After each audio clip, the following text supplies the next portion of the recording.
जय जिनेन्द्र यस्य स्वयं स्वभावाप्ति प्रभावे कृष्ण कर्मणः तस्मै संज्ञान रूपाय नमोस्तु परमात्मने। पंच परमेष्ठी भगवान की जय। शिष्य ने फिर प्रश्न किया, हे भगवान, हे गुरुदेव, क्या गुरु मिल जाए तो गुरु मिल जाने पर ज्ञान आ ही जाता है या नहीं भी आता? तो आचार्य ने श्लोक नंबर 35 लिखा। देखें, नाज्ञो विज्ञत्वमायाति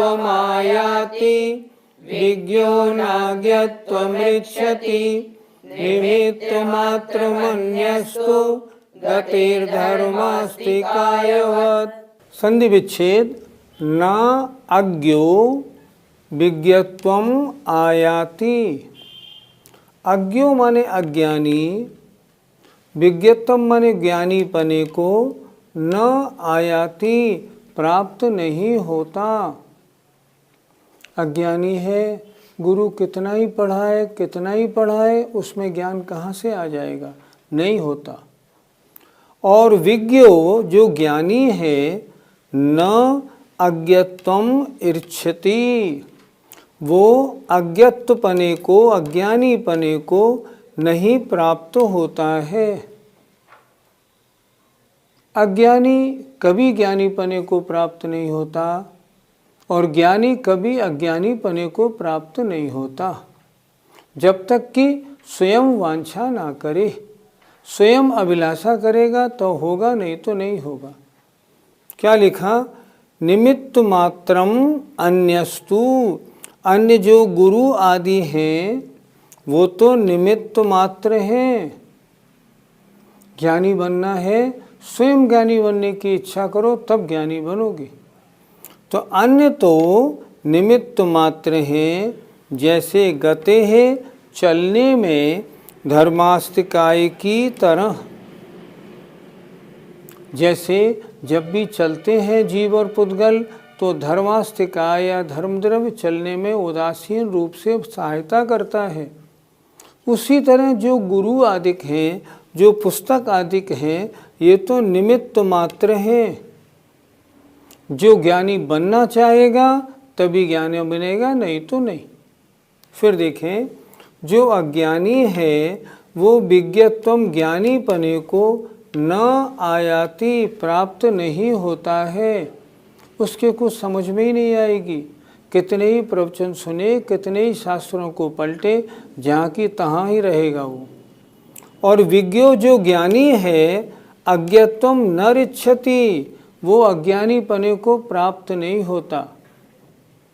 अगर ऐसे शास्त्र मिलते हैं जिन शास्त्रों में आगम के अनुसार नहीं, आगम से हटकर भी कोई प्रवचन दिया है, ज्ञानी कहता है नहीं, ये पंक्तियाँ ठीक नहीं, ये गलत है, आगम के अनुसार नहीं है, वो ज्ञानी जो है ना, अज्ञानी पने को प्राप्त नहीं होता। अन्य जितनी भी वस्तुएं हैं ये तो निमित्त मात्र हैं। जैसे धर्मास्तिकाय चलने में निमित्त है, इसी प्रकार गुरु पुस्तक आदि तो ये ज्ञान कराने में निमित्त है। ज्ञान स्वयं करेगा तब ज्ञान होगा, अन्यथा नहीं। पंडित जी, अज्ञानी ज्ञानी पने को प्राप्त क्यों नहीं हो सकता? सुनते हैं कि जो अभव्य है वो हजारों बार तीर्थंकर या गणधर या आचार्यों का उपदेश सुने, फिर भी ज्ञानी कभी नहीं बन सकता। वो तो अज्ञानी या मिथ्या ज्ञानी ही रहेगा। शास्त्रों में उल्लेख मिलता है जो अभव्य हैं वो कहाँ तक कितना ज्ञान प्राप्त कर सकते हैं? 11 अंग तक का ज्ञान प्राप्त कर सकते हैं। जो मिथ्या दृष्टि है वो कहाँ तक प्राप्त कर सकते हैं? 11 अंग 10 पूर्व तक का ज्ञान प्राप्त कर लेते हैं। लेकिन अभव्य 11 अंग का ज्ञान प्राप्त करने के बावजूद भी अज्ञानी ही बना रहता है। उसका ज्ञान सम्यक ज्ञान होता नहीं, मिथ्या ज्ञान रहता है। इसी तरह जो ज्ञानी है उसे कैसे ही निमित्त उल्टे सीधे मिले, वो अपने ज्ञान से बिल्कुल नहीं हटता। ज्ञान की बातों में जो और जितनी मिलावटें होती हैं वो उनसे अलग करता है। आज बहुत से ऐसे ग्रंथ प्रकाशित हैं जिनमें मूल गाथा ठीक है, अन्वय भी ठीक है, नीचे भावार्थ में उन्होंने अपनी मन मर्जी लगा दी है। अगर ऐसा कोई ज्ञानी होगा और वो उसको पढ़ेगा, वो उन लाइनों को काट देगा, नहीं ये लाइनें ठीक नहीं। हमने भी ऐसे बहुत से ग्रंथ देखे हैं जिनमें ऐसी मिलावट होती है। समझदार को अगर कोई गलत पढ़ाना चाहे वो नहीं पढ़ता, नहीं वास्तविकता यही है, मैं तो अपनी मान्यता ऐसी ही बनाऊंगा। पंडित जी, ज्ञानावरण का क्षयोपशम होगा तो ज्ञान मिलेगा, उसमें गुरु क्या कर सकते हैं? अगर ऐसा ही है तो फिर इतने स्कूल, कॉलेज और विद्यालय क्यों खोले गए? फिर तो जिनके ज्ञान का क्षयोपशम है बिना विद्यालय में गए और ज्ञानी बन जाए, पर ऐसा तो कभी होता नहीं। ज्ञान का क्षयोपशम माने आत्मा में योग्यता तो है, पर वो योग्यता प्रकट करने के लिए जब तक गुरु नहीं होगा, जब तक विद्यालय नहीं होगा, जब तक कोई पढ़ाने वाला नहीं होगा, तब तक वो चीज़ सामने नहीं आएगी। सामर्थ्य होना अलग बात है, सामर्थ्य का प्रकट होना अलग बात है। हाँ, ये निश्चित है, अगर ज्ञानावरण कर्म का क्षयोपशम नहीं है तो कितनी ही सभा और मीटिंग अटेंड कर ले, उसको ज्ञान नहीं होगा। क्यों? योग्यता का अभाव है। ले और योग्यता हो और गुरु न मिले तो भी ज्ञान का अभाव रहता है। अन्यथा कहीं भी गुरुओं के पास पढ़ने को कोई नहीं भेजा जाता, पर ऐसा नहीं होता। गुरु के सानिध्य में ही ज्ञान प्राप्त होता है। जैसे धर्मास्तिकाय होने पर ही हम चलते हैं, धर्मास्तिकाय नहीं है वहाँ नहीं चलता कोई। कैसे? देखें, जैसे जितने सिद्ध भगवान हैं, यहाँ से जो सिद्ध होते हैं वो ऊपर जाके रुक जाते हैं। कहाँ? लोकांत में वो आत्माएं स्थिर हो जाती हैं। आगे क्यों नहीं जाती? क्योंकि आगे धर्म द्रव्य का अभाव है। धर्म द्रव्य का अभाव है या उन मुक्त आत्माओं में ऊपर जाने की शक्ति नहीं है? नहीं, गलत बिल्कुल। वर्तमान में कुछ लोग ऐसा मानते हैं। तत्वार्थ सूत्र का एक सूत्र है धर्मास्तिकाया भावात, उसके भावार्थ में कुछ लोगों ने अर्थ का अनर्थ कर दिया। सूत्र का अर्थ तो बैठता है धर्मास्तिकाय का अभाव होने से सिद्ध आत्माएं लोकांत से ऊपर नहीं जाती हैं। अर्थ तो वही लिखा, भावार्थ में उन्होंने गड़बड़ी कर दी।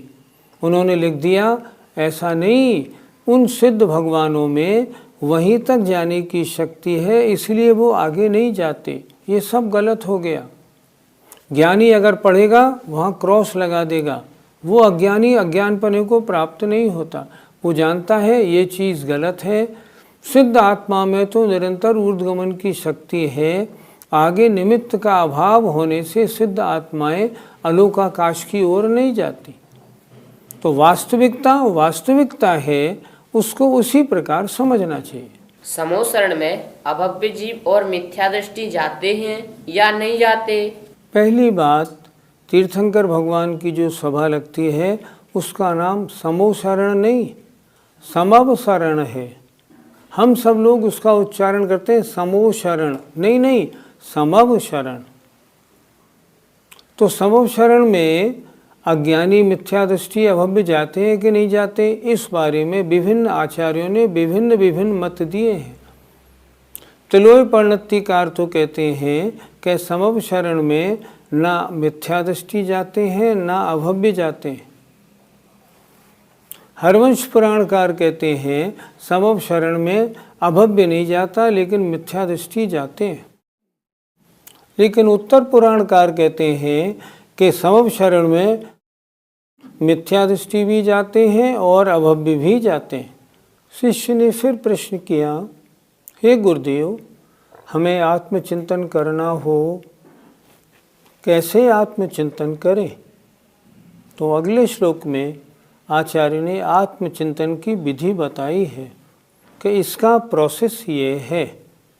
देखिए श्लोक नंबर 36, अवचित्त विक्षेप एकांते तत्व संस्थितः अभ्यसेदभियोगेन योगी तत्त्वं निजात्मनः। आत्म ध्यान करने वाला योगी कैसा होना चाहिए, उसके लिए बता रहे। अभवत चित्त विक्षेप, जिसके चित्त में विक्षेप माने विकल्प अभवत नहीं है। सबसे पहले तो अपने मस्तिष्क को, अपने मन को समस्त विकल्पों से दूर करे। फिर एकांते, जो एकांत में स्थित है, तत्व संस्थितः, तत्व के चिंतन में लगा हुआ है, ऐसा योगी अभियोगेन, बड़ी सावधानी से, बड़े प्रयत्न पूर्वक अभ्यसेत, अभ्यास करे। किसका? निजात्मनः तत्वम, अपने आत्म तत्व का। आत्मचिंतन करना है तो इतनी बातें परम आवश्यक हैं, इनके बिना आत्मचिंतन होगा नहीं। अगर आपके चित्त में, आपके मन में विकल्प हैं, आत्मचिंतन कैसे हो पाएगा? नहीं होगा। चिंतन तो एक ही चीज़ का हो सकता है, राग द्वेष का कर लो, स्त्री पुत्र का, शरीर का, व्यापार का, या आत्मा का। अगर आत्मचिंतन करना है तो अपने चित्त को समस्त विकल्पों से अवगत नहीं है, अर्थात दूर करे। दूसरी बात, एकांते, जिस स्थान में हल्ला गुल्ला है, डिस्टरबेंस है, शोर है, ऐसे स्थान पर अगर मन लगाएगा नहीं लगेगा। इसलिए एकांत स्थान चाहिए। जंगल कोई ऐसा हो जहाँ कोई डिस्टरबेंस नहीं हो, मंदिर में ऐसा कोई ऊपर स्थान हो जहाँ कोई हल्ला शोर नहीं हो, ऐसा स्थान चाहिए। और तत्व संस्थितः, तत्व में स्थित हो, अर्थात तत्वों के चिंतन करने वाला हो, जिसको सात तत्वों का, आत्म तत्व का स्वरूप अच्छी प्रकार आता हो। और ऐसा योगी, आचार्य क्या लिख रहे हैं? योगी होगा तब वह आत्म तत्व को जानेगा, गृहस्थी नहीं। इसलिए गृहस्थ को नहीं लिखा, उन्होंने योगी शब्द लिखा। योगी माने दिगंबर साधु। ऐसा दिगंबर साधु अभ्यसेत अभियोगेन, अभियोगेन बड़ी सावधानी से, बड़े प्रयत्न पूर्वक, मन में अगर कोई विकल्प आए उस विकल्प को हटाए। ये विकल्प का समय नहीं, ये आत्मचिंतन का समय है, बाकी सब बात बाद में। किसी ने मुझसे कोई शंका पूछी थी, उसका उत्तर मैं तलाश करूं? नहीं नहीं, अभी नहीं, अभी तो आत्म तत्व को खोजना है। ऐसे अभियोगेनो, बड़ी सावधानी से, बड़े प्रयत्न पूर्वक क्या करे? अभ्यास करे। ऐसा योगी अपने आत्म तत्व का। इतनी सारी बातें मिलेंगी तब तो आत्मचिंतन हो पाएगा, नहीं तो नहीं हो पाएगा। इसलिए इतने सारे सब जितनी बातें बताई हैं, इनको मिला के वे मुनिराज आत्मा का चिंतन करते हैं। पंडित जी, आत्मचिंतन के लिए निर्विकल्प होना क्यों आवश्यक है? आत्मा एक ही चिंतन कर सकता है, या तो स्त्री पुत्र और व्यापार का चिंतन करे, और या आत्मा का चिंतन करे। निर्णय करे मैं यहाँ क्यों बैठा हूँ आत्मचिंतन के लिए, तो अन्य विकल्पों को बिल्कुल हटा दे। उन्होंने लिखा है द्रव्य संग्रह में, माँ मुज्जय, माँ रज्जय, माँ दुस्सय, इट्ठनिट्ठ अट्ठेसु, थिर मिच्छय जय चित्तम, विचित्त झाणप्प सिद्धिये। यदि तुम तरह तरह के ध्यान की सिद्धि के लिए अपने मन को स्थिर करना चाहते हो तो क्या करें? माँ मुज्जय, किसी वस्तु में उस समय मोह मत करो। ये मेरा है, ये तेरा है, नहीं, मोह नहीं। माँ रज्जय, राग मत करो। मेरा बेटा आने वाला है, आएगा आज 1 घंटे में, बहुत आनंद आएगा, नहीं, सोचो मत। राग मत करो, किसी भी इष्ट अनिष्ट वस्तु में राग मत करो। मातुस्सय द्वेष भी मत करो। अर्थात राग, द्वेष और मोह तीनों को छोड़कर तब आत्मचिंतन बनेगा। अगर मन आपका इसमें उलझा है, आत्मचिंतन का कोई सवाल नहीं, कुछ भी नहीं हो पाएगा। इसलिए उन्होंने कहा है, हे योगी, अगर तुम आत्मध्यान करना चाहते हो, सबसे पहले अपने मन को निर्विकल्प बनाओ, अन्य कोई विकल्प इष्ट अनिष्ट वस्तुओं का मत आने दो। पंडित जी, आचार्य ने तत्व संस्था क्यों लिखा है? यदि आत्म तत्व का अच्छी प्रकार परिचय नहीं है तो आत्म तत्व का ज्ञान, उसका चिंतन कैसे करेगा? जो तत्व में स्थित है, तत्व का ज्ञानी है, तत्व में डूबा हुआ है। पंडित पन्नालाल जी सागर वाले कहते थे, जिस व्यक्ति ने समय सार नहीं पढ़ा, मैं अच्छी प्रकार कहता हूँ, उसे भेद विज्ञान ढंग से नहीं हो सकता। क्यों नहीं हो सकता? समय सार में आचार्य कुंद महाराज ने कितनी अच्छी तरह निज और पर के भेद विज्ञान की बात की है। तो अपने आत्म तत्व के जानने में अच्छी प्रकार स्थित होना चाहिए। मेरा स्वरूप ऐसा है। अरस मरुवम गंधम अवत्तम चेदना गुणमसद्दम जान अलिंग गहणम जीव मणिदिट्ठ संठाणम। मेरा आत्मा कैसा है, इसका परिचय तो हो। मेरा आत्मा रसवान नहीं, रूपवान नहीं, गंधवान नहीं, स्पर्शन इंद्रिय जन्य भी नहीं। और कैसा है?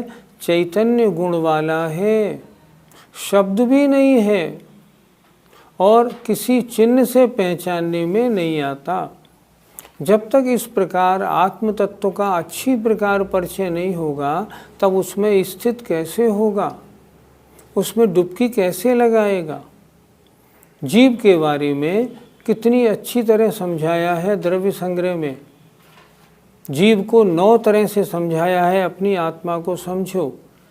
आपको पहले द्रव्य संग्रह पढ़ाया था, आपको ध्यान में होगा। पहले की जो 14 गाथाएं हैं, आत्मा का कितना अच्छा परिचय कराती हैं।